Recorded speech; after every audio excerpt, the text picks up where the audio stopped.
Tunaishukuru sana serikali ya awamu ya 6 kwa kukipa kipaumbele Wizara ya Kilimo, hususani maafisa ugani wa nchini Tanzania, kwa kutupatia vitendea kazi ili kuhakikisha mkulima wa eneo husika anapata huduma za ugani kuanzia mwanzo wa uzalishaji wa mazao shambani mpaka uvunaji na uhifadhi. Ametoa fedha nyingi kwa ajili ya uzalishaji wa mbegu nchini. Ndio maana leo hii tunaona Meru Agro wako hapa nchini Tanzania. Saizi tunajikita kutumia mbegu zinazozalishwa ndani ya nchi yetu.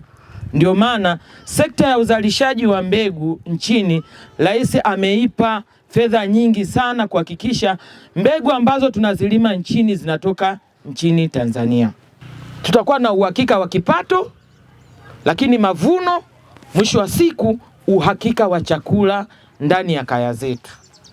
Na kile ambacho kinazidi tunafanya nini? Tunauza ili tupate nini? Mbegu na mbolea kwa msimu unaokuja. Fedha nyingine nyingi alizozitoa Mheshimiwa Rais ni upande wa ruzuku ya mbolea. Tukumbuke kabisa mkulima wa nchi hii anaenda kuchukua au kununua mbolea kwa bei ya ruzuku.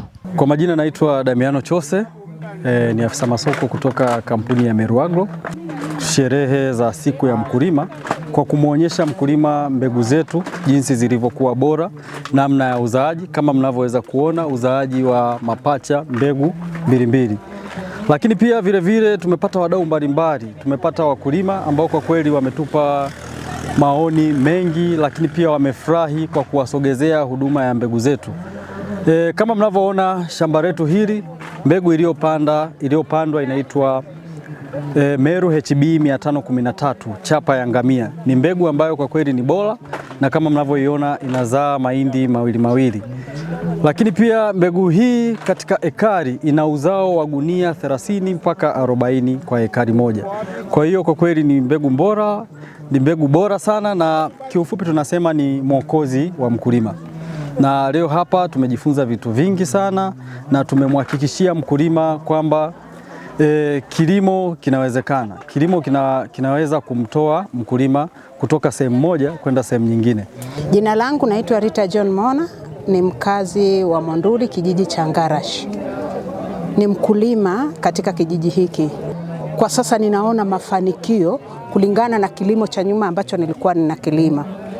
Na nimeona uzalishaji wake unatija kwa manufaa ya chakula pamoja na biashara. Ninawashauri wakulima wakiweza kutumia mbegu hii, hasa kwa namna ambavyo wanaweza wakapatiwa elimu ya namna ya kulima, basi wanaweza wakapata manufaa kwa kilimo kidogo, lakini kwa manufaa makubwa. Mheshimiwa Rais Samia Suluhu amewapa kipaumbele au ameipa kipaumbele sekta ya kilimo, haswa wale wazalishaji mbegu. Utaona kwamba amesema kuna bajeti kubwa imeandaliwa kwa ajili ya wadau wazalishaji wa mbegu, na sisi kama wazalendo tunasema tuwasapoti au tuwabebe pia wazalendo wenzetu ambao wameamua kuzalisha bidhaa, na sisi tununue bidhaa za nchini kwetu.